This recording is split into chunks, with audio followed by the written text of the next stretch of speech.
warahmatullahi wabarakatuh. Waalaikumsalam warahmatullahi wabarakatuh. Alhamdulillahi rabbil alamin alladzi khalaqal mauta wal hayata liyabluwakum ayyukum ahsanu amala wa huwal azizul ghafur.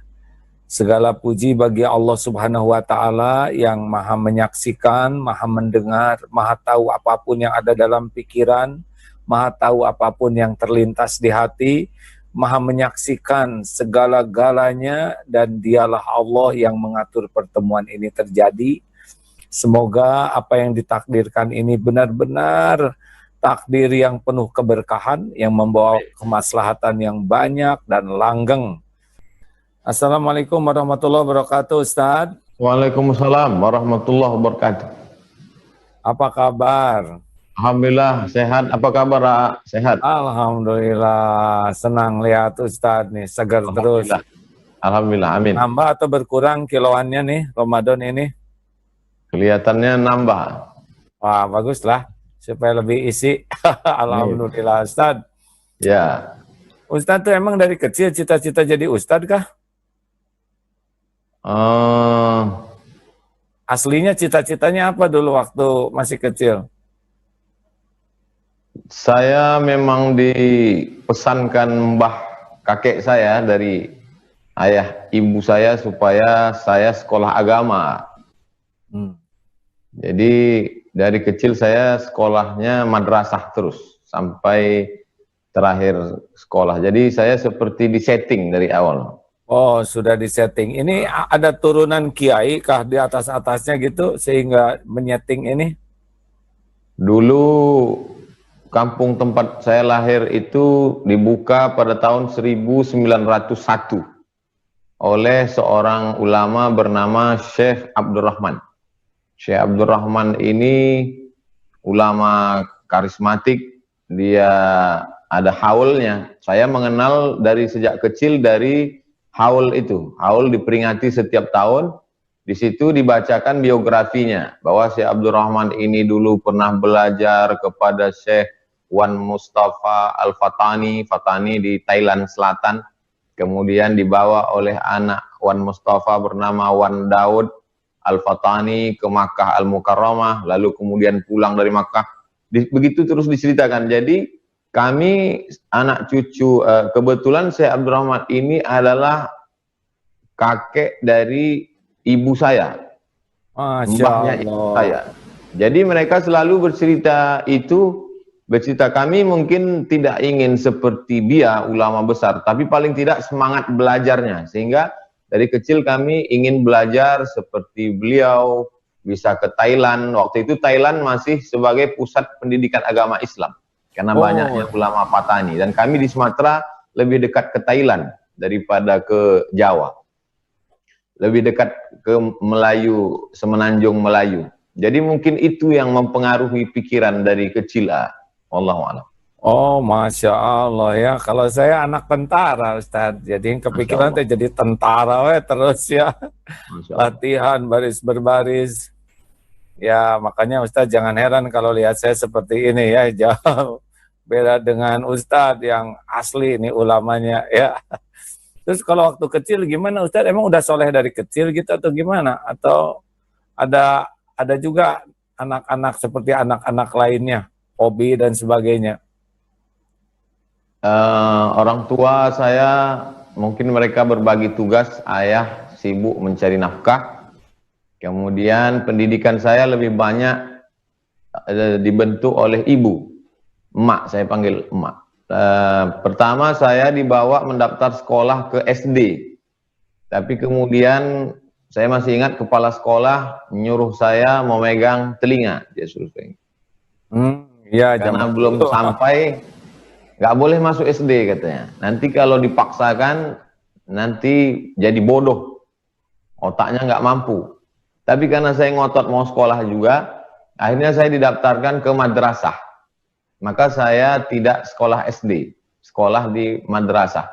Kemudian kami menyebutnya di kampung sekolah Arab, karena pakai tulis huruf Arab Melayu. Lalu kemudian disitulah saya terus belajar. Cuman muncul masalah setelah kelas 3, Saya tidak bisa tulis Latin karena semuanya pakai huruf Arab Melayu. Kami huruf Arab Jawi. Lalu kemudian di situ saya pindah ke SD, tapi SD-nya juga yang semi madrasah. Namanya SD Al-Wasliyah. Al-Wasliyah adalah sebuah ormas di Sumatera, seperti ritual amaliyahnya seperti NU, Nahdlatul Ulama. Lalu kemudian sama seperti anak-anak lain, sekolah, kemudian sore tetap naik sepeda, mandi ke sungai, kemudian nangkap ikan, kalau musim durian di pondok durian, ya, sama seperti anak-anak. Dan pernah suatu ketika saya mandi di sungai, ketika jam orang sore pulang dari sawah, banyak orang pulang dari sawah, salah seorang dari yang pulang dari sawah itu memegang kening saya. Dia pegang kening saya, dia bilang, nanti kamu pergi ke Makkah, kata dia. Lalu saya pulang ke rumah, saya cerita ke orang tua saya. Tadi ada orang bilang saya nanti pergi ke Makkah. Orang tua saya senyum-senyum aja. Mungkin itu mainan anak kecil. Tapi itu jadi motivasi buat saya. Saya ingin ke Makkah. Lalu kemudian ketika adik sepupu ibu saya, makcik saya, namanya Hajjah Habibah. Dia pergi ke Makkah, berangkat haji. Saat mereka ramai-ramai melepas dia pergi ke Makkah itu, malam itu saya mimpi. Saya mimpi seolah-olah saya sampai di Makkah, tapi saya tidak bisa bicara dengan orang di Makkah. Saya nggak bisa ngomong. Paginya saya berpikir, gimana nanti kalau saya sampai ke Makkah, saya nggak bisa bicara. Jadi dari kecil ada obsesi untuk sampai ke Makkah. Selebihnya permainan sama seperti anak-anak kecil lain. Oh, mungkin hikmahnya sekarang Ustadz tiap ketemu anak kecil, pegang keningnya, doakan supaya nih kamu insya Allah nanti ke Mekah. Karena takdir itu kan Allah juga yang menakdirkan ada yang megang kening itu. Itu Masya bisa Allah. jadi satu amalan Ustadz tuh.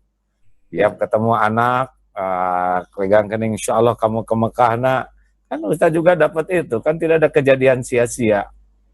Insya Allah nanti saya amalkan supaya jadi motivasi pula buat generasi akan datang. Terima kasih. Ya kan, tidak ada kejadian baik kecuali dari Allah, ya kan?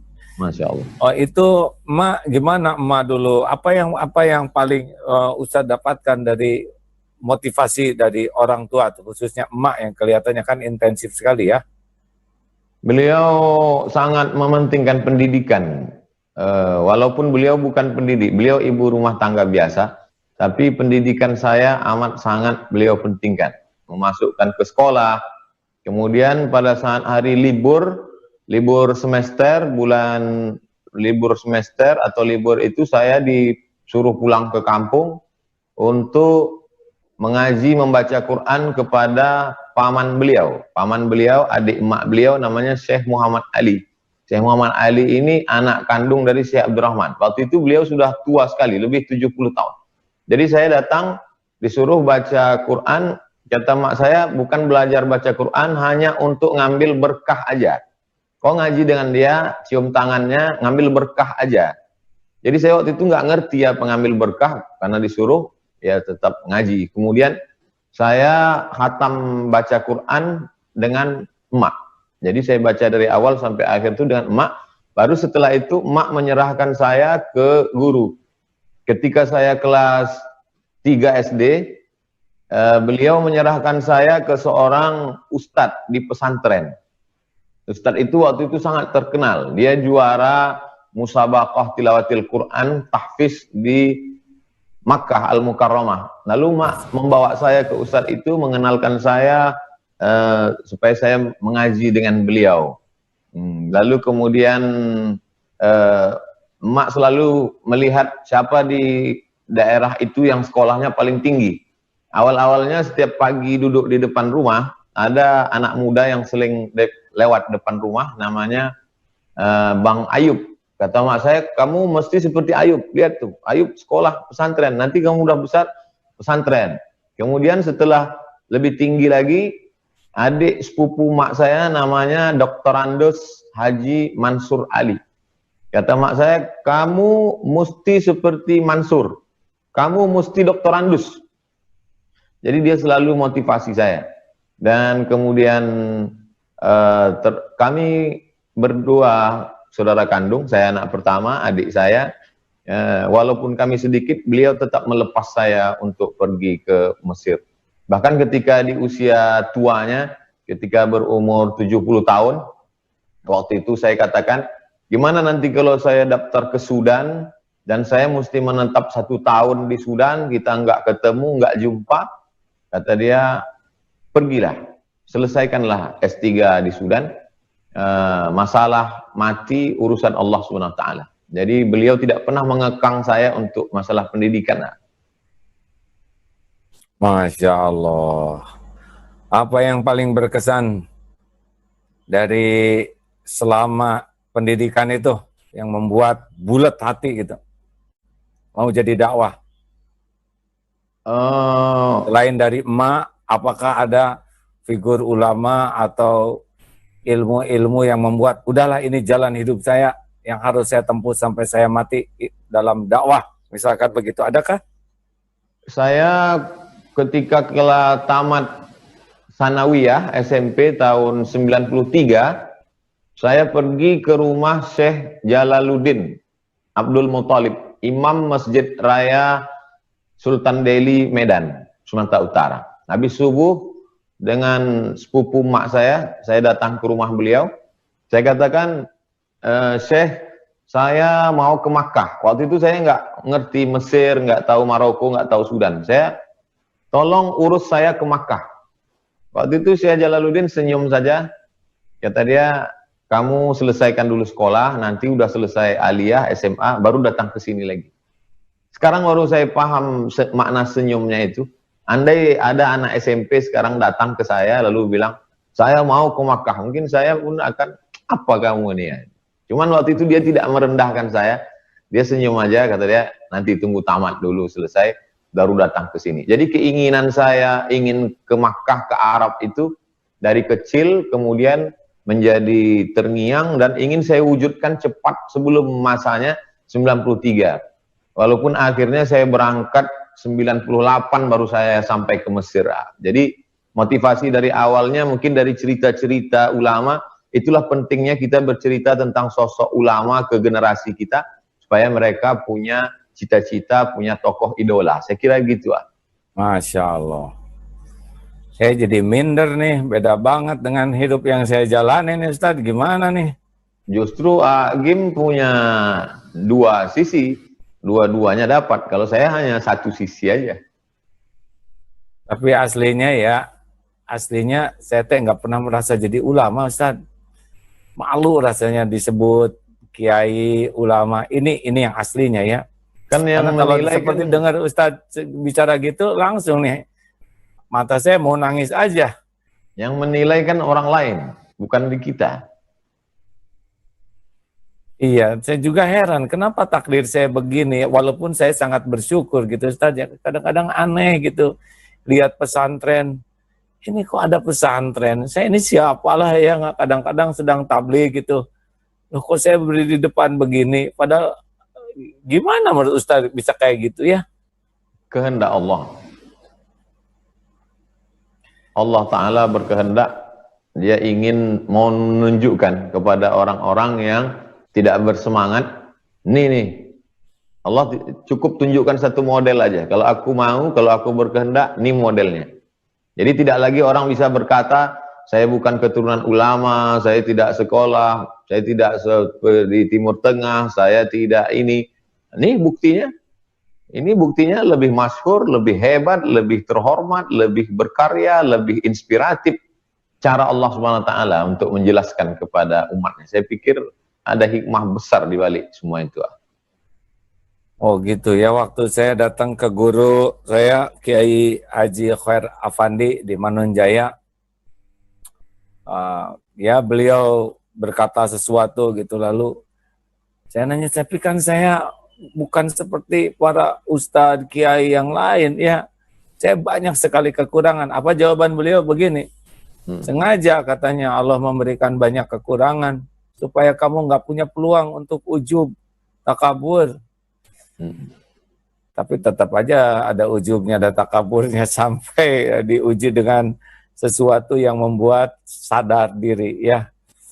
Baik Ustadz, apa suka duka awal dakwah tuh dulu kayaknya sering di hutan-hutan. Emang Saya hutan? pulang 2000, saya sidang S2 selesainya akhir 2006. Lalu kemudian 2006 itu saya langsung ke Makkah menjadi petugas haji. Waktu itu Kementerian Agama mempekerjakan mahasiswa sebanyak 400 orang. Kami dari Maroko 15 orang tenaga musiman. 3 bulan. Bulan Maret 2017 saya pulang. Saya buat surat lamaran 17 nih, surat lamaran cari kerja. Ke Brunei Darussalam, ke Malaysia, nggak ada satupun yang nyantol. Lalu kemudian saya menetap di Jakarta, menterjemah buku. Jadi sekarang banyak buku-buku itu dicetak ulang, ditulis diterjemahkan oleh Abdul Somad LCMA. Kemarin di Islamic Book Fair. Lalu orang nanya saya, kapan nanti nerjemah ini? Apa masih sempat nerjemah? Padahal ceramah. Padahal itu 10 tahun yang lalu. Nah, jadi buku itu dulu saya jual habis. Ada lebih kurang 40 buku terjemah. Masya Allah. Lalu kemudian saya ikut tes dosen di UIN. Saya lulus seleksi berkas, saya lulus tes potensi akademik, saya lulus tes tertulis. Tinggal 2 audisi, saya gagal. Lalu kemudian almarhumah mak menyuruh saya pulang. Ya udah pulang aja ke Riau. Saya pulang bulan suci Ramadan tahun 2008. Ini Ramadan saya yang ke-12 di Pekanbaru. Pulang 2008, Ramadan 2008 saya tidak ada tausiah. Karena di Pekanbaru ini jadwal tausiah di masjid itu sudah disusun oleh lembaga dakwah. Namanya Majelis Dakwah MDI, kemudian IKMI, jadi habis semua. Lalu kemudian itulah terus berjalan 2008, 2009 sampailah hari ini ya, dengan suka dukanya. Gimana ceritanya kok jadi ngetop begini sekarang Ustaz? Kata Pak JK, dia kenal saya karena saya diusir dari Hong Kong. Jadi bully-bully itu Membawa berkah lah ya. Bad news, good news. Artinya itu berita buruk tuh ternyata membawa juga keberkahan di sisi lain gitu. Terus apa yang berubah, apa yang berbeda sekarang ini kan kemarin ngetop sekali sana sini, waduh undangan sampai susah sekali. Dikawalnya juga pakai bodyguard dan karena serangan mama garis keras. Apa yang terpikir oleh Ustadz ujian seperti itu? Saya melihat seperti begitu cara Allah mempermainkan dari dalam tanda kutip ya. Bagaimana Allah perasaan kita ketika kita amat sangat sulit, lalu kemudian begitu mudahnya Allah. Artinya Allah ingin berkata, kalau aku berkehendak mudah loh. Mungkin itu yang saya pahami ya. Kalau aku berkehendak mudah, ini bukan, kamu gak ada apa-apanya gitu. Mungkin saya pahami begitu. Benar. Yang paling bahaya dari ujian popularitas, sebetulnya yang lebih enak tuh nggak populer, Ustaz. Ya. Biasa-biasa aja. Sekarang mah saya merasakan tuh susah jadi orang biasa-biasa tuh, ya kan? Tapi karena udah sadar memang Allah yang menetapkan, yang paling bahaya itu adalah menikmati. Sok Ustadz mau nanya apa sekarang giliran? Gimana pendidikan dasar AA? Malu jangan nanya itu. Saya mau orang biasa-biasa banget. Karena ada sebagian orang dia merasa dia tidak bisa membedakan antara dakwah dengan fatwa. Sehingga ketika dia mengatakan ini dakwah ini tugasnya kiai, dakwah ini tugasnya ulama, sehingga dia tidak berdakwah, tidak mengajak orang. Padahal kalau kita lihat dakwah itu kan kewajiban semua orang. Nahnu du'at qabla kulli syai', kata Syekh Umar Tilmisani. Kita ini apapun kita adalah dakwah, ngajak orang. Jadi kehadiran Agim Allah ingin menunjukkan kamu wajib berdakwah. Kalau kamu berdakwah, aku angkat derajatmu melebihi siapapun. Sehingga dulu ketika saya nonton TV, pernah tuh saya tes, semua channel itu Agim. Saya lihat Agim. Nah, sekarang Abdul Somad lah. Pernah tuh saya tes kan. Baik, saya jawab apa? Apa yang harus saya jawab? Saya sekolah biasa-biasa aja, Ustadz. Di sekolah negeri, SD, SMP, SMA. Kuliah juga kan elektro, nggak nyambung ini ya.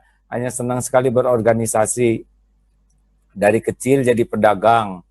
Dari TK dulu, TK ikut dengan nenek. Karena ayah saya seorang prajurit, seorang tentara, pindah-pindah. Dan sangat mendidik kedisiplinan. Ya, seperti yang sekarang berbekas di pesantren, di santri itu pendidikan ayah. Kalau ibu rumah tangga biasa, hanya karena adik sakit, sehingga gaji ayah saya banyak untuk membiayai adik. Walaupun perwira gitu, tapi tetap sehingga jualan ibu tuh. Dan saya bagian jualan juga di sekolah. TK jambu tetangga, SD jualan petasan, SMP jualan orson waktu itu ya. Begitulah, sampai kuliah juga dagang aja terus. Sampai selesai kuliah, baru kembali ke rumah. Adik saya yang ketiga ini sudah semakin sulit bangun. Kami berempat, saya paling besar. Nah, ada adik Abdurrahman Yurid, yang sekarang juga pembina pesantren. Nah, yang ketiga ini, menurut saya itu lebih baik dibanding kakak-kakaknya dan adiknya karena baik gitu.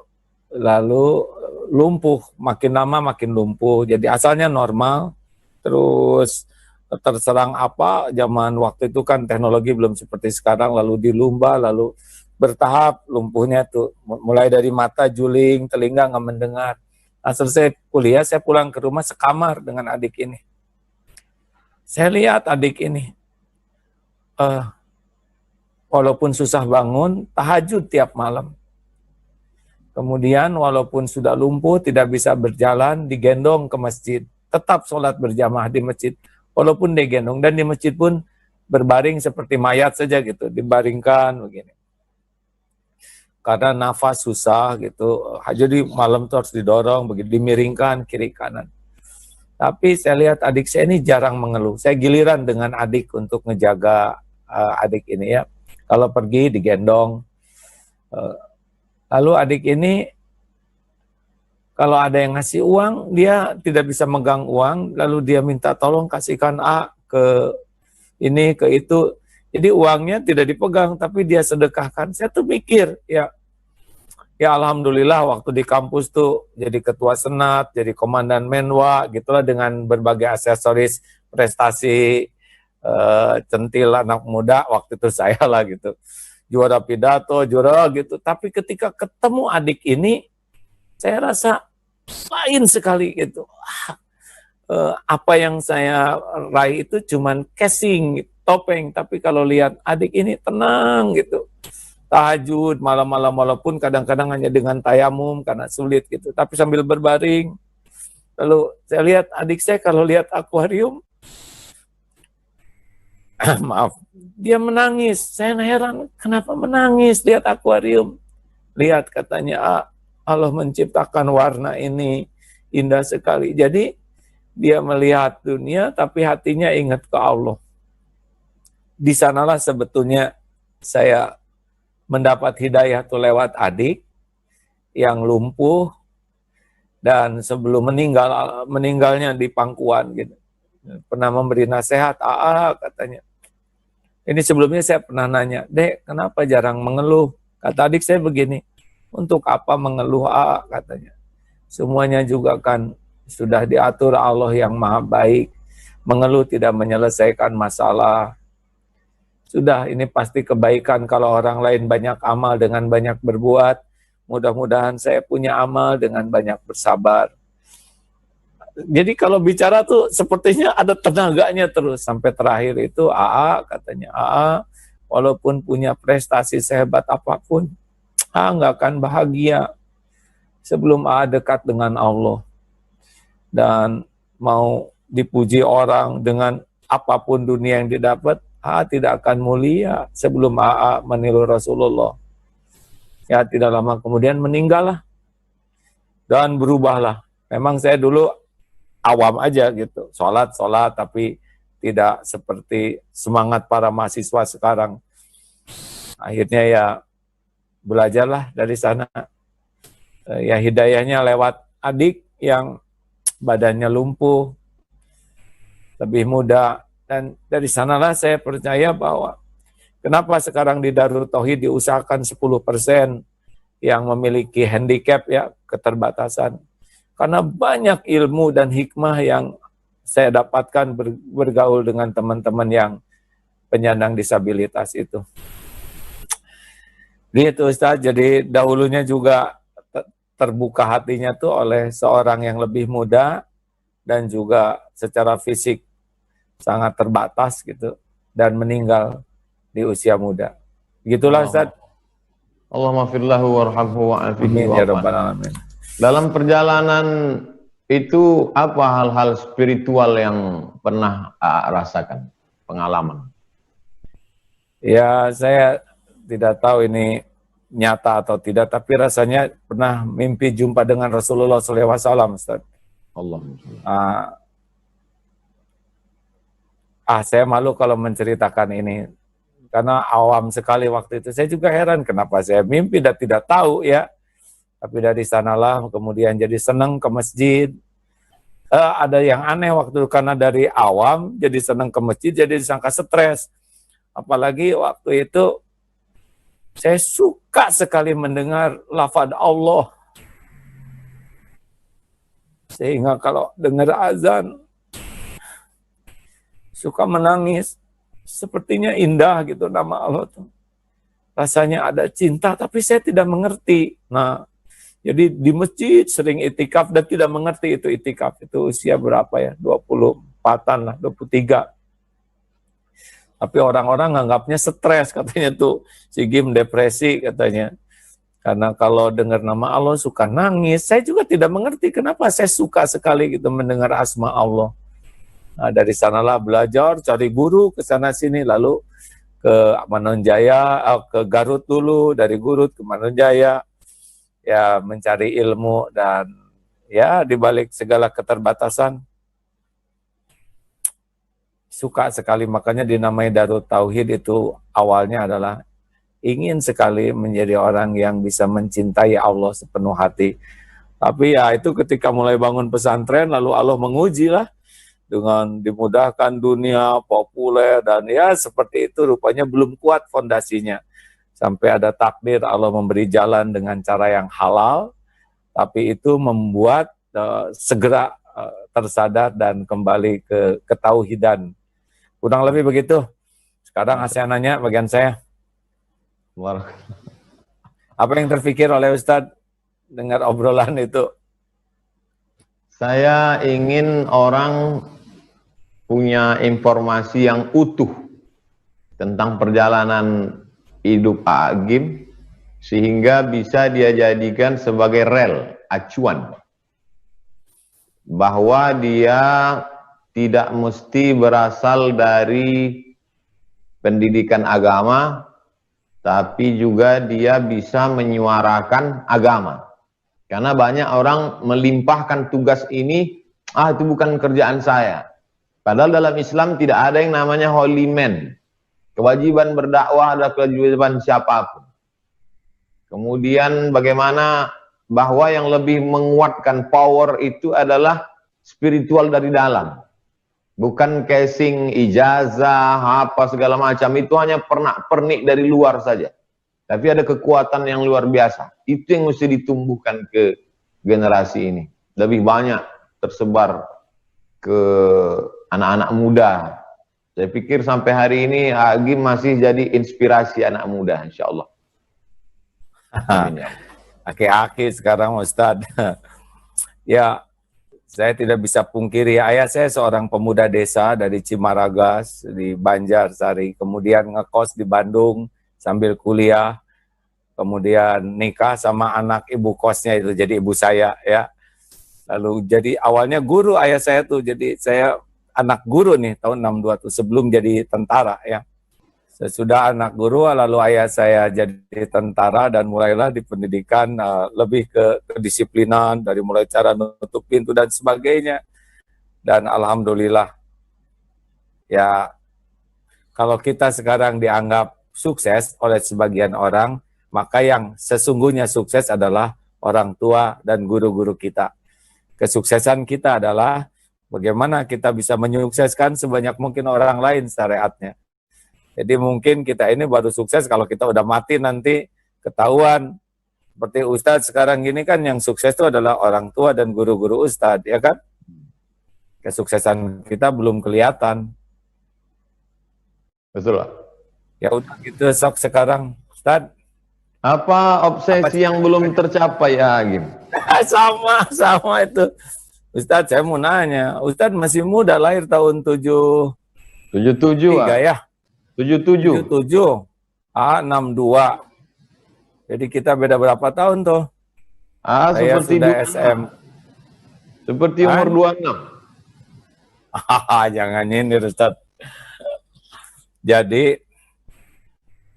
Ustadz lihat sekarang fenomena kita Indonesia umat Islam terbesar di dunia jumlahnya. Tapi seperti inilah keadaannya, korupsi masih banyak dan berbagai hal. Apa yang terpikir oleh Ustadz? Kiai banyak, ulama banyak, kampus-kampus Islam banyak, pesantren banyak, pendakwah banyak, tapi keadaan masih seperti ini. Apa yang terpikir oleh Ustadz? Saya dengan pengetahuan saya yang pendek dan pengalaman yang tidak seberapa, saya sempat putus asa melihat keadaan ini, Agim.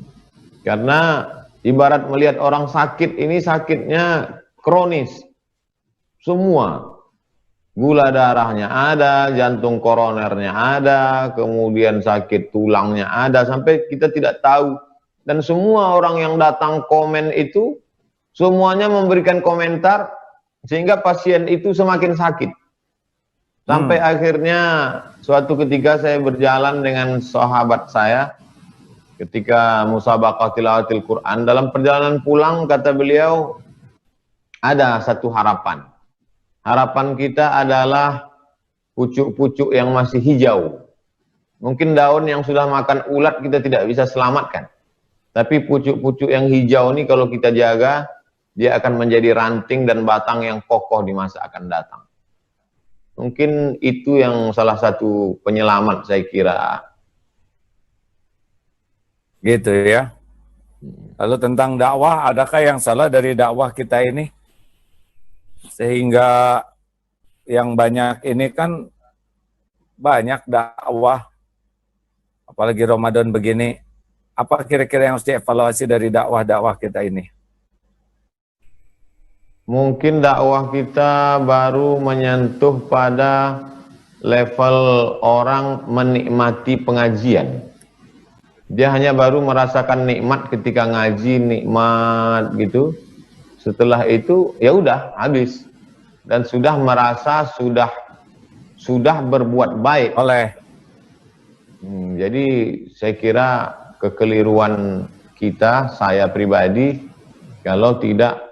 Makanya saya mengajak sahabat-sahabat, kawan-kawan lebih kepada actionnya, seperti penggalangan dana untuk support fakir miskin. Kita stoplah sudah pada seremonial ini, lebih pada yang lebih mendalam. Tapi tetap kita bagi, ibarat saya mengumpamakannya seperti kita di airport jalan, ada beberapa rumah makan yang kita lewati. Ada yang bagian depan itu ngajak orang baru masuk ke dalam. Ayo silakan masuk, masuk, masuk. Tapi ada yang sudah masuk ke dalam, sudah pesan makanannya, ada yang sotonya, ada yang supnya, ada yang mie Acehnya, ada yang nasi gorengnya. Nah, jadi sekarang yang heboh ini kalau saya lihat baru yang di depan itu aja. Ayo, ayo, ayo, tapi belum lagi masuk ke dalam. Jadi mudah-mudahan ke depan umat menjadi lebih baik insya Allah. Sepakat Ustaz, jadi memang sekarang harus sangat intensif ke bibit-bibit muda ini. Adik-adik kita yang belum begitu banyak terkontaminasi, supaya mereka bisa mendapatkan nilai-nilai yang lebih pas dan dipegang teguh, sehingga kalau suatu saat mereka jadi kiai, jadi presiden, jadi menteri, jadi apapun jabatannya, mungkin pada saat itulah perubahan cepat di negeri ini akan lebih baik. Bagaimana menurut Ustaz begitu? Menanamkannya bagaimana? Cara menanamkannya ke dalam diri sehingga muncul sejuta A'agim. Dan 10 juta Abdul Somad sebentar. Maaf. Tahan. Sebentar. Saya harus ganti ini sedikit.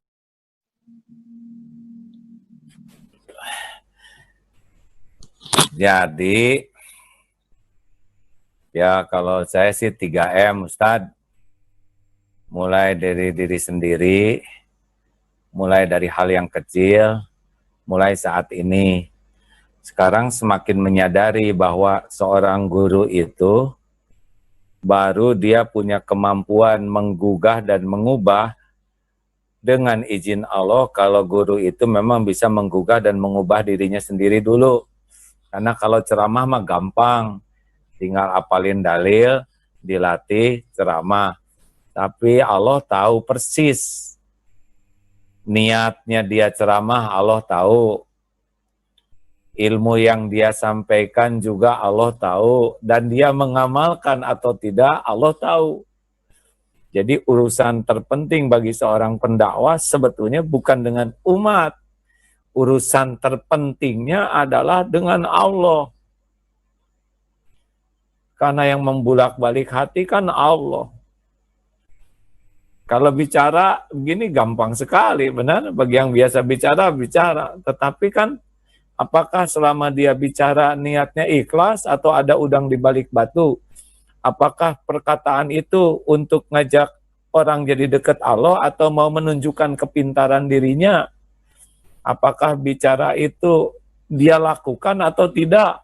Ini Allah tahu semuanya ya.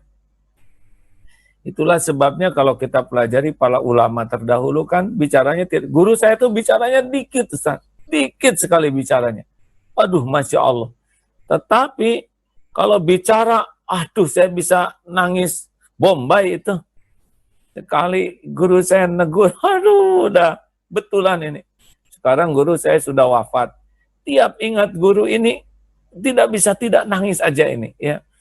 Karena melihat beliau, saya pikir bicaranya luar biasa sedikitnya. Tapi kenapa pengaruhnya besar sekali? Karena memang beliau niatnya juga adalah bukan untuk kepentingan dirinya. Dakwahnya itu beliau praktekkan, beliau amalkan. Dan ini kan murid guru saya 2 itu. Satu lagi ada yang sekarang jadi guru saya yang lebih senior. Dan saya kata guru saya ini yang masih lebih muda ini, tahu nggak, Mbah itu lebih menyayangi daripada menyayangi dirinya sendiri. Saya tanya, kenapa bisa begitu? Karena Mbah itu sholat sangat lama dan banyak mendoakan Waduh, itu hancur hati saya tuh mengetahui betapa guru saya sedikit tidurnya karena mendoakan muridnya agar dilindungi Allah. Nah, guru saya tidak dikenal orang dan tidak mau dikenal orang. Jadi saya melihat seorang figur ya yang dekat dengan kehidupan. Oh, kalau Rasulullah sih pasti sempurna ya. Betapa keikhlasan dan mengamalkan apa yang disampaikannya. Sebetulnya itulah rahasia terpenting di dalam mengajak orang menuju kebaikan. Menurut Ustadz bagaimana itu? Halo? Ada Imam Fudail bin Iyad ketemu dengan Khalifah Harun ar-Rasyid. Kata Fudail bin Iyad, inilah orang yang tampan yang diberi Allah amanah. Begitu Fudail bin Iyad berkata, inilah orang tampan yang diberi Allah amanah, Harun ar-Rasyid menangis sejadi-jadinya. Padahal kalimat itu kalimat yang biasa saja. Inilah orang yang tampan yang diberi Allah amanah. Kalimat yang biasa saja. Tapi kenapa Harun ar-Rasyid menangis sejadi-jadinya? Komentar Syekh Said Ramadan Al-Buti, bukan pada kalimatnya itu, tapi pada orang yang mengucapkannya itu, yang luar biasa kedekatannya dengan Allah, sehingga ketika keluar dari mulutnya, kalimat itu menyentuh hati Harun ar-Rasyid. Saya kalau mendengar cerita ini, ditambah lagi cerita Agim, nanti saya jadi berhenti streaming ini. Nggak apa-apa Ustadz, kan ada coupling masing-masing. Ya itu cerita guru. Ya sudah, sekarang kita cerita mau Idul Fitri nih. Gimana nih, banyak yang bingung Idul Fitri sekarang begini, itikaf di rumah gimana nih Ustadz? Apa boleh itikaf di rumah cari Lailatul Qadar? Kalau yang sepengetahuan saya, Agim, iktikaf itu sepakat 4 mazhab, Imam Abu Hanifah Hanafi, Malik bin Anas Maliki, Muhammad bin Idris Syafi'i, Ahmad bin Hambal Hambali. Syarat sahnya iktikaf cuma 2. Pertama, masjid jami, masjid yang ada sholat Jumatnya, dan masjid saja, masjid yang ada 5 waktunya, nggak ada sholat Jumatnya. Masjid jami dan masjid saja, atau di tempat kita disebut masjid dan musola, surau dan langgar. Tapi ada alternatif pendapat yang ketiga, pendapat Hanafi. Hanafi lebih banyak ra'yu, rasionalitas. Boleh iktikaf perempuan di musola al-bait. Musola al-bait yang dia maksud adalah satu tempat di dalam rumah yang diset biasa untuk tempat sholat keluarga. Jadi dalam masa pandemi COVID-19 ini, kita tidak bisa ke masjid dan tidak bisa ke masjid jami, tidak bisa ke masjid dan masjid jami, maka alternatif ketiga, pendapat terendah di antara ulama, kita setlah di rumah kita, persiapan untuk 10 terakhir Ramadan, disitulah kita mulai i'tikaf. Adapun i'tikaf yang terberat, mazhab Maliki mesti 24 jam stay, saya kira bisa dilaksanakan orang sekarang karena orang lockdown dan dia di dalam rumahnya. Atau paling tidak i'tikaf 3, i'tikaf subuh dengan sholat subuh berjamaah, duduk berzikir mengingat Allah sampai terbit matahari. Kemudian i'tikaf malam, sholat tarawih, setelah itu witir, setelah itu tadarus, i'tikaf tengah malam, bangun, sholat sunat wudhu, sholat sunat taubat, sholat sunat hajat, sholat sunat tahajud, membaca Quran, berzikir, menjelang bersahur. Jadi saya pikir, ma la yudraku kulluh, la yutraku kulluh. Kalau tidak bisa dilaksanakan semuanya, maka tidak ditinggalkan semuanya. Kalau tidak dapat yang afdal, tidak meninggalkan yang mafdul. Wallahu a'lam. Masya Allah. Ini supaya malamnya kuat kan, kita kan buat yang awam-awam nggak tidur tuh besoknya bisa masuk angin, Ustaz. Bisa dikerok. Jadi bagusnya siangnya pada tidur tuh. Kalau di Arab siang pada tidur, Ustaz. Saya lihat kalau itikaf tuh di masjid emang begitu ya. Itu pemahaman. Kalau kita lihat Nabi Muhammad SAW, puasanya tidak merubah pola makannya, dan puasanya tidak merubah pola tidurnya. Justru bulan puasa ini bukan mengalihkan makan dan mengalihkan tidur, tapi bulan puasa adalah menambah aktivitas, mengurangi makan. Makanya perang Badar terjadi pada hari Jumat, pembebasan Cordova terjadi pada hari Jumat. Dan Bulan Mesir Ramadan. melawan Palestina disebut dengan kota Ashir min Ramadan, 10 Ramadan juga pada hari Jumat, pada bulan Ramadan. Pembebasan Cordova bulan Ramadan, Sayyidul Syuhur, Perang Badar pada hari Jumat bulan Ramadan.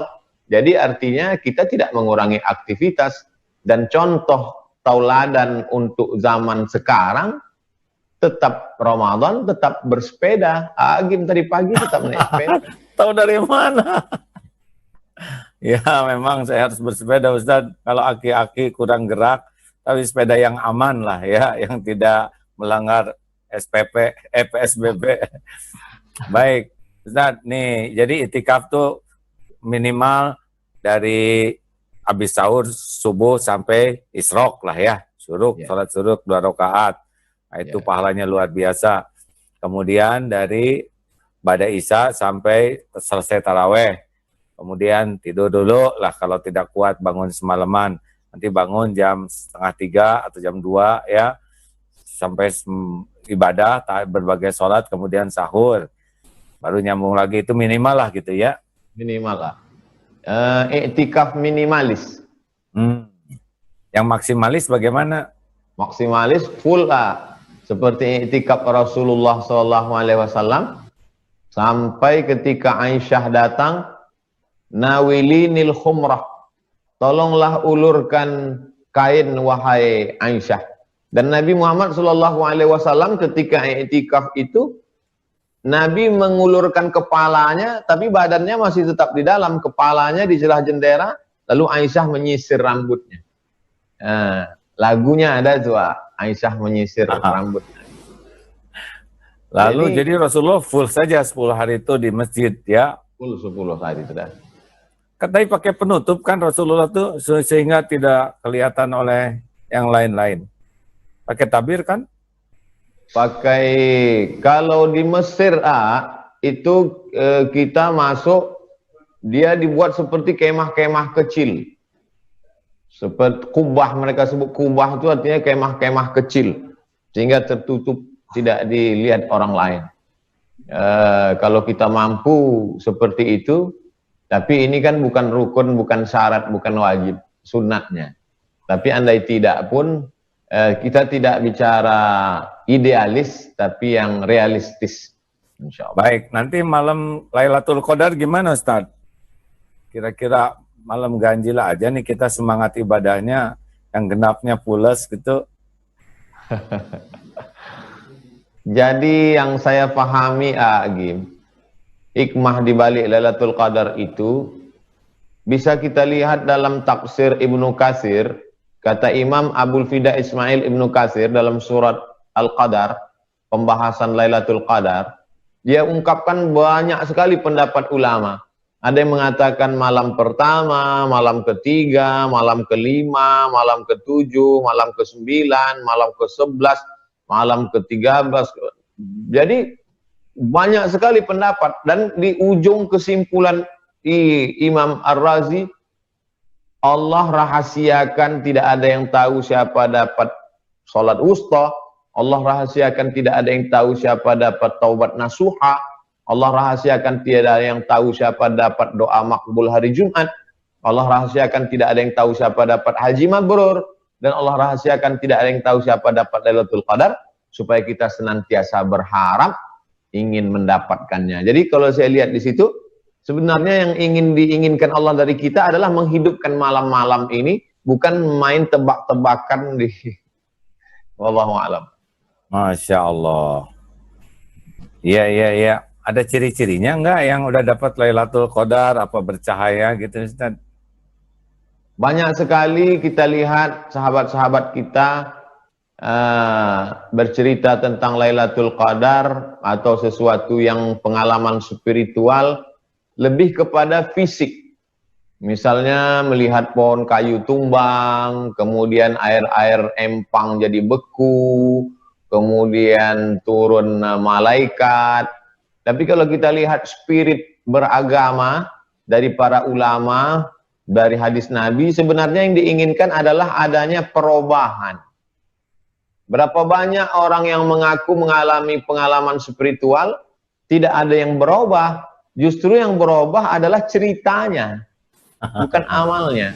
Tapi yang saya baca, yang saya dengar dari bagaimana pengalaman spiritual A'agim ketemu Nabi, yang berubah itu bukan ceritanya, tapi yang berubah itu bagaimana hati jadi ingat Allah, mata menangis, menjadi rindu ke masjid, menjadi kuat dalam berjihad. Spirit itu mesti dibangkitkan dengan Lailatul Qadar. Masya Allah. Ya, semoga kita semua dapat Lailatul Qadar. Lalu malam Idul Fitri gimana Ustaz? Amin ya Rabbal. Yang bagus nih amalannya di rumah begini, takbiran. Walitukmilul iddata, sempurnakanlah bilangannya 29 atau 30. Sumu li ru'yati, berpuasalah kamu ketika melihat hilal. Waftiru li ru'yati, berhari rayalah ketika melihat hilal. Kalau tanggal 29 nampak hilal, berarti puasanya 29. Fa in ghubbiya alaikum, kalau tertutup awan di tanggal 29 nggak kelihatan, fa atimmu, sempurnakan puasamu 30.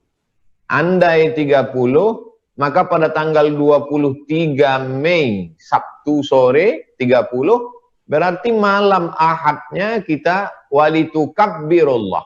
Setelah kamu sempurnakan bilangannya, walitukabbirullah, bertakbirlah. Hanya saja karena kita sudah rutinitas setiap tahun, yang kita pahami malam takbir itu adalah konvoi naik motor keliling kota. Sehingga karena sekarang kasus corona, sehingga kita tidak konvoi lagi, berarti tidak takbir lagi. Padahal dalam ayat itu walitukabbirullah, bertakbirlah, tidak mesti konvoi. Kita takbir di rumah kita masing-masing, dengan keluarga, dengan sahabat kalau ada, maka bertakbirlah dengan mengagungkan Allah SWT. Yang selama ini merasa sedih mengenang orang tua, itu sebetulnya kecil. Ada yang lebih besar, Allah.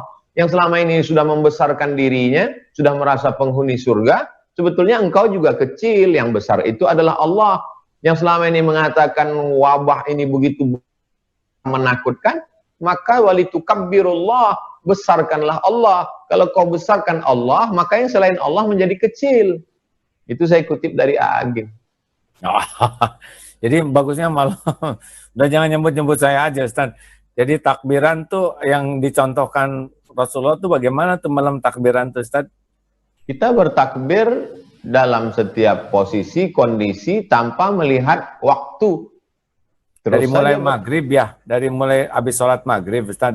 Dari mulai dua pendapat. Pendapat yang pertama, begitu masuk malam. Karena hitungan satu Syawalnya itu adalah ketika tenggelam matahari sore Sabtu 30 Ramadan, terbit masuk malam, dihitung malamnya duluan. Disitulah kita mulai bertakbir, mengganggukan Allah. Biasanya kita dari setelah selesai sholat sampailah pagi, kemudian ketika khotib naik ke atas mimbar, selesailah masa bertakbir, mengagungkan. Jadi selesainya pada waktu khatib naik mimbar ya. Nah masalahnya sekarang ini kan kayaknya Idul Fitrinya di rumah masing-masing. Gimana tuh Ustaz? Bagusnya? Kalau yang nggak pulang, yang nggak mudik, yang di kos-kosan di Bandung, di Jakarta, tinggal sendirian, sholat Id saja sendirian, nggak pakai khutbah. Yang dengan keluarga, maka laksanakan sholat Id berjamaah. Satu imam, minimal makmumnya 3. Jadi sholat Id, setelah sholat Id, lalu kemudian naik khotib, berdiri khotib, takbir 9, Allahu Akbar, Allahu Akbar, Allahu Akbar, Allahu Akbar, Allahu Akbar, Allahu Akbar, Allahu Akbar, Allahu Akbar, Allahu Akbar kabira, alhamdulillahi katsira, sampai habis. Kemudian rukun-rukunnya saja, alhamdulillah. Kemudian selawat, Allahumma salli ala sayyidina Muhammad wa ala ali sayyidina Muhammad.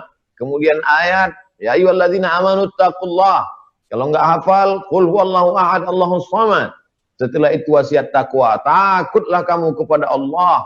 Setelah itu duduk antara dua khutbah, tegak lagi, takbir 7, Allahu Akbar, Allahu Akbar, Allahu Akbar, Allahu Akbar, Allahu Akbar, Allahu Akbar, Allahu Akbar kabira, walhamdulillahi katsira, wa subhanallahi bukratan wa asila.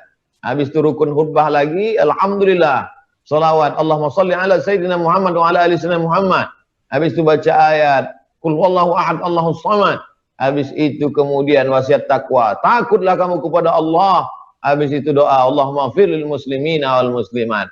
Selesai, makan ketupat opor ayam. Nah, dah. Kalau berdua gimana? Sholat masing-masing. Sholat masing-masing, Kalau berdua ya, bertiga sholat masing-masing. Yang belum ada makmum, sholat sendiri-sendiri aja. Kalau berdua kan, sholat berdua tidak bisa ya, sholat Idul Fitri berdua gitu, Ustaz. Karena pendapat yang paling minim, yang seminim-minimnya itu lebih dari jamaah. Ya, jamaah itu. Lebih dari jamaah. Inna sholatal idi tan'aqidu, sholat Idul Fitri sah bi arba'atin, 4 orang, imamin 1 imam, wa salasatin mu'tamin 3 makmum, li'annahu adadun yazidu ala aqallil jam'i, karena itulah jumlah paling minim dalam jamak. Inilah pendapat yang paling minim. Kalau berdua kita minimkan lagi, saya nggak berani. Kita mah ikut yang lebih pintar aja, Ustaz. Enggak. Lah, sesudah itu gimana tentang salam-salaman, minta maaf. Emang di zaman Nabi ada seperti apa sih lebarannya, Ustaz? Tentang masalah minta maaf, tidak mesti menunggu Idul Fitri. Jadi mohon maaf lahir dan batin itu adalah tradisi kita. Saya tidak melihat orang Mesir, orang Maroko, saya di Sudan nggak ada Idul Fitri, Maroko nggak ada mereka minta maaf pada Idul Fitri. Jadi ya kita tetap minta maaf ya langsung setelah kekhilapan, kesalahan langsung minta maaf. Tapi tradisi itu baik, bukan berarti salah, bid'ah, wa kullu bid'atin dhalalah, wa kullu dhalalatin finnar, bukan. Jadi artinya kalau sekarang kita tidak bisa ketemu, ya kita hanya sekedar meninggalkan tradisi, bukan meninggalkan syariat Islam. Wallahu a'lam. Masya Allah, doa. Jadi gimana bagusnya kalau udah lebaran tuh, yang dianjurkan dalam Islam, doa-doanya, ucapan-ucapannya dalam lebaran itu? Taqabbalallahu minna wa minkum salihal a'mal. Semoga Allah menerima amal soleh kamu dan amal soleh saya. Amal soleh, tarawih, puasa, zikir, i'tikaf, sholat, nah itu semua di Ramadan kemarin. Adapun ucapan sebagian orang minal aidin diambil dari kata Idul Fitri. Ada ya'udu audan. Kembali ke fitrah. Kembali ke fitrah, yang dimaksud fitrah, fitratul Islam. Kata Abu Hurairah, suci. Bagi semoga kita kembali ke fitrah minal aidin. Kemudian wal faizin, semoga kita menang, diambil dari ayat innalil muttaqina mafaza. Sesungguhnya orang yang takwa itu mafaza. Mafaza menang. Orang yang menang faizin. Minal aidin wal faizin. Jadi ungkapan minal aidin wal faizin ini jangan dibid'ahkan. Nabi nggak ada buat. Itu diambil dari hadis dan dari ayat Al-Quran. Baik, doa. Kalau saya gabungkan saja. Minal aidin wal faizin. Taqabbalallahu minna wa minkum shalihal a'mal. Mohon maaf, zahir dan batin. Jadi, kalau ada orang yang tidak mengatakan itu, kita tidak usah kotor hati. Ya. Kalaupun ada yang mengatakan itu, kita tidak usah kotor hati. Gitulah ya. Jangan intinya sampai jagalah hati, jangan kau nodai. Masya Allah. Ya, begitulah. Jadi kita semua mudah-mudahan memanfaatkan sisa waktu ini sebaik-baiknya ya, tidak terlalu mempermasalahkan kita di masjid atau tidak sesudah ada fatwa ulama dari ulama ya, begitu Ustaz ya. Amin. Alhamdulillah Ustaz, luar biasa hari ini banyak sekali ilmu hikmah yang Ustaz sampaikan. Jazakallah khair. Mungkin ada pesan-pesan terakhir sebelum kita berpisah ini di saat-saat akhir Ramadan ini. Apa yang memotivasi AA Gim tidak berhenti beraktivitas? Setiap hari, Zoom-nya setiap hari. Lintas tokoh, lintas agama, lintas disiplin, lintas ilmu. Dengan politikus, dengan macam-macam orang. Apa motivasinya? Mau terkenal, Agim kan udah capek terkenal. Ustadz, saya sudah tua.